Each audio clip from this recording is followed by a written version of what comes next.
On this solemn day, I recall that the first order of business for members of Congress is the solemn act to take an oath to protect and defend the Constitution of the United States. With great respect and gratitude that I thank the chairs of the committees, the 6 committees who have been working to help us honor our oath of office. So now that's Nancy Pelosi talking about the oath of office in relation to impeachment. Later on, after thanking some ranking chair members, as well as the late Elijah Cummings, which I thought was pretty respectful, she then handed it over to Gerald Nadler in order to announce impeachment against Donald Trump. So as Nadler is going to lay out in this next video, there are now 2 charges. So Democrats have come up with 2 charges in order to go after Donald Trump. And here's Nadler explaining what they are. The first article is for abuse of power. It is an impeachable offense for the president to exercise the powers of his public office to obtain an improper personal benefit while ignoring or injuring the national interest. That is exactly what President Trump did when he solicited and pressured Ukraine to interfere in our 2020 presidential election. When the House investigated and opened an impeachment inquiry, President Trump engaged in unprecedented, categorical, and indiscriminate defiance of the impeachment inquiry.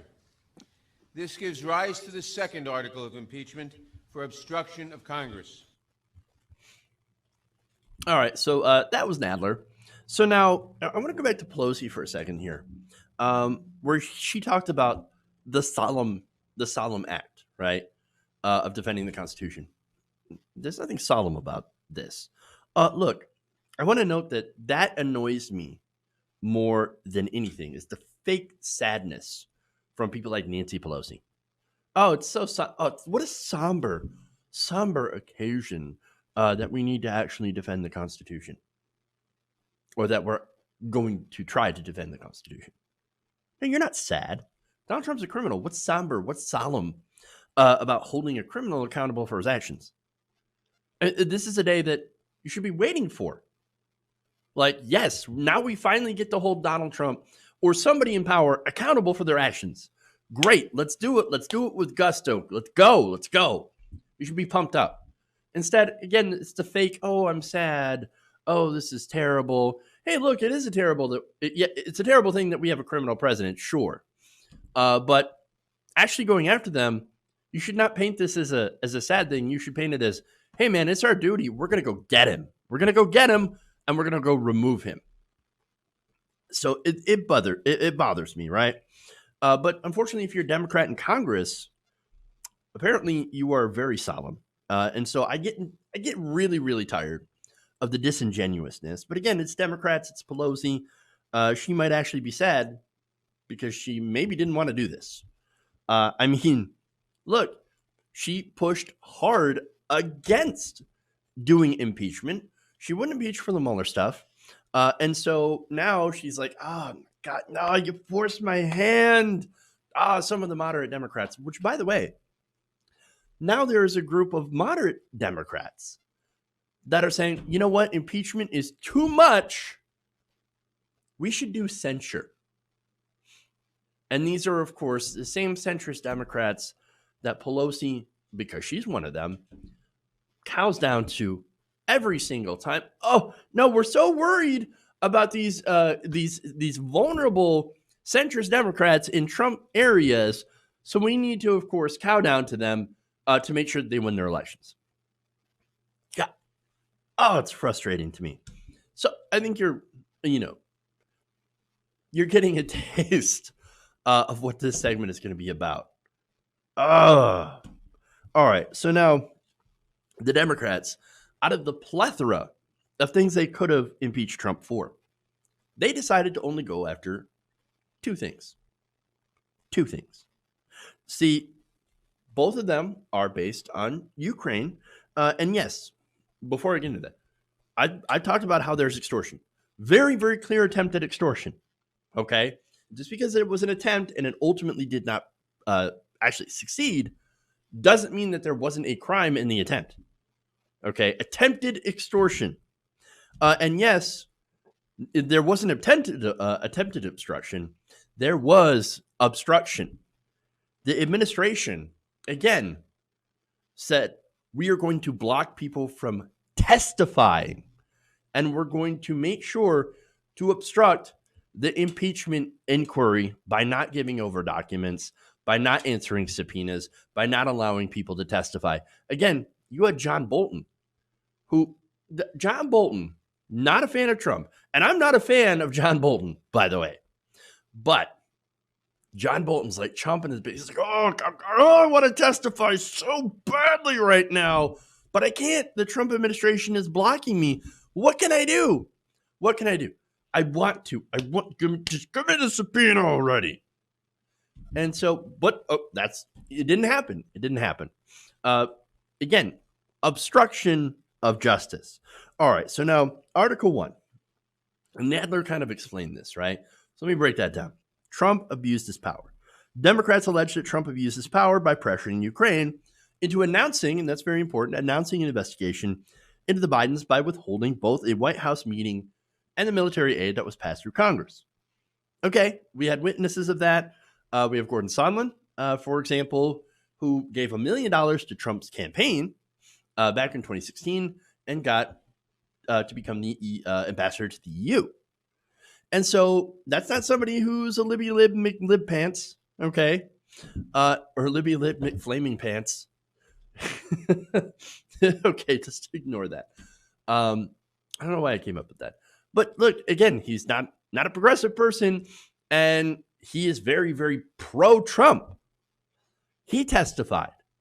And we had 500 legal experts say, yes, extortion, impeachable offenses. Okay. Article 2, of course, obstruction of Congress. That's also important. That alleges Trump obstructed the probe by urging witnesses not to cooperate, as I mentioned, and government agencies not to comply with subpoenas. Obvious, right? Anybody paying attention can see that there was obstruction. However, you might be wondering why I have a big problem with this then. Well, because if you're going to go after Donald Trump, you got to hit him with everything that you've got. You're not going to pull your punches. And that's unfortunately what the Democrats are doing. You think the Republicans are going to pull their punches? No, they didn't. They went after Bill Clinton for having a consensual affair. Pull their punches. Don't pull your punches. Don't pull your punches. Hit them with everything. Look, we've got emoluments violations. We've got hush money payments, which are, campaign contribution violations. You have the Mueller report that had 10 detailed instances of obstruction of justice. And look, you don't even have to have actual crimes. This is a political process. Basically, that judges whether a president is actually fit to serve in the office of presidency. So how about we go with some of his political decisions? For example, assisting in the genocide of Yemen, threatening to do war crimes in Syria by taking their oil, actually doing war crimes by targeting civilians in Iraq and Afghanistan and other places in the Middle East. Remember, he said, let's go after their families, guys. Let's go after the families of terrorists. And guess what? As a result, we have seen a massive increase in civilian casualties in our wars overseas. That's impeachable. What about what's going on the border? That's impeachable too. Human rights violations. I mean, there's so much there. Look, it's there's so many different targets of opportunity, right? That you could go after Trump on when it comes to impeachment. And of course, you don't have to levy all of them, but you should levy quite a few of them because you've got a lot of ammunition. It is a target-rich environment out there, folks. Target-rich. And yet, the Democrats, and this is a problem, right? Oh, by the way, there's more. We also have constant lying, abuse of the office itself in order to enrich himself, security violations. Remember, I did a story where the Israelis are literally spying on Trump's phone because it's an unsecured device. inside the White House. In fact, Ivanka Trump had a private email address where she was doing public, government business on. They don't care about national security. Impeachment. You could draft articles on just that stuff as well. But look, again, the Democrats, and this is the problem with the Democrats, they always play it safe. Why? I don't know, because they maybe don't want to alienate Republicans. And that's the thing. They want to, oh no, Republicans, it's okay. It's okay. We're going to get some Republican votes. And so we're just going to focus on the clear, stuff in Ukraine, the quid pro quo, and all that. So, we're not going to go after any of the other stuff that he actually did. But you're not going to get any Republicans. Guaranteed. You will not get any Republicans. And it's funny because I do say, and this has been pointed out, if it's a secret ballot, which that's not the way that it works, but if it was, you would have a Republican congressman that would get rid of him. Why? Because he's an idiot. And he literally is dragging down the party with him, but they're not going to vote against him because, unfortunately, there's a lot of Republicans. The Republican base is firmly with him. And so, look, there's more, right? And this is even more enraging. And this comes from Claire McCaskill.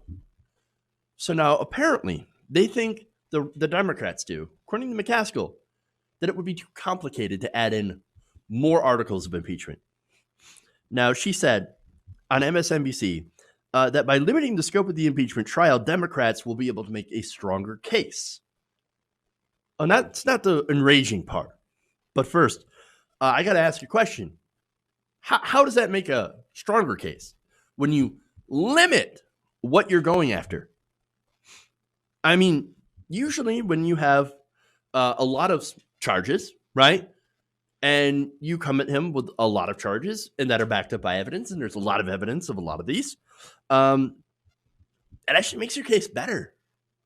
Yeah, I know. It's kind of a strange thing, like when you actually come at them with purpose and you have all these different charges that are backed up by evidence that I think you could easily find on a lot of these different things. Emoluments, for example, is a great one.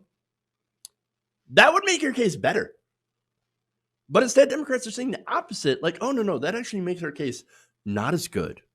No, we just focus to one or two things. And then, I mean, it'll make the case stronger and easier to understand. And that's the thing. She also argues that this would make Trump's wrongdoing easier for the public to understand if you just limit it to one or two. She thinks they were stupid. That's what I got from that.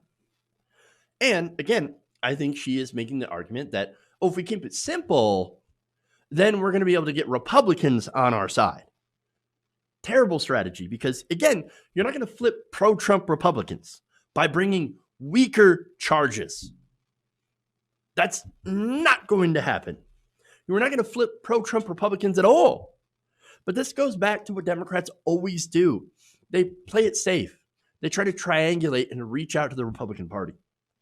And they do so by pretending to be sad that they are impeaching the president. He's the opposition. Do you not understand what opposition actually means? But look, 2 articles of impeachment, all you need is one conviction in order to remove the president. You might think, okay, look, that's enough. It's clear cut. If they, find him guilty on this because the evidence is irrefutable, right? Isn't that enough? No, it's not enough. Because the thing is, and we all know this at the back of our heads, Trump's not going to be removed. The Senate is not going to vote to remove Trump, to convict him on any of these charges. Any. So then you might think, what's the point? Well, the point is to get Republicans on record defending lawlessness on any of these charges. And again, that's one reason why you throw all of them, everything that he has done wrong over the past 3 years, and maybe even before, right? To show that he's not fit for office. You throw them all at him. And you get Republicans on the record defending it. And then you point at that and say, is that the Republican Party that you want to support? Is that the Republican Party that you're okay with? Look at what they defend. Look at what they back. Look at what they stand for. It's a good tool for elections. Because again, this is a political process. And yes, Democrats actually have to learn how to play politics because they suck at it. Absolutely suck at it. But by limiting the charges, by the way, Democrats are helping Republicans. Not only that, but they're helping future presidents to get away with more than they should have, with no repercussions. None. So now I'm very concerned, and I've expressed this concern for quite some time, that the Democrats were going to take victory from take defeat from the jaws of victory in this, just like they did with the Mueller probe, by narrowing it in scope. And guess what? They did it. That's exactly what happened. And now, unfortunately, I am afraid that we will, that because of this, because of the narrow scope, Trump is going to get away once again with everything. Hey guys, hopefully you enjoyed that free video. Now I'm going to have to ask you a favor. Between the demonetization and the YouTube algorithm messing around with view counts, etc., we're having a hard time adjusting to the new YouTube reality, which is where you guys come in. See, we have a Patreon, patreon.com/TYTNation, set up to help us rely on you guys, the viewers, instead of big corporate ads. Look, you know the show. You know how I'm not in favor of big corporations anyway. So help us transition away from relying on the ad model to pay the bills and sign up to be a patron, patreon.com/TYTNation. That goes a long way to help us keep the lights on. And you guys will know that you're supporting independent, progressive media.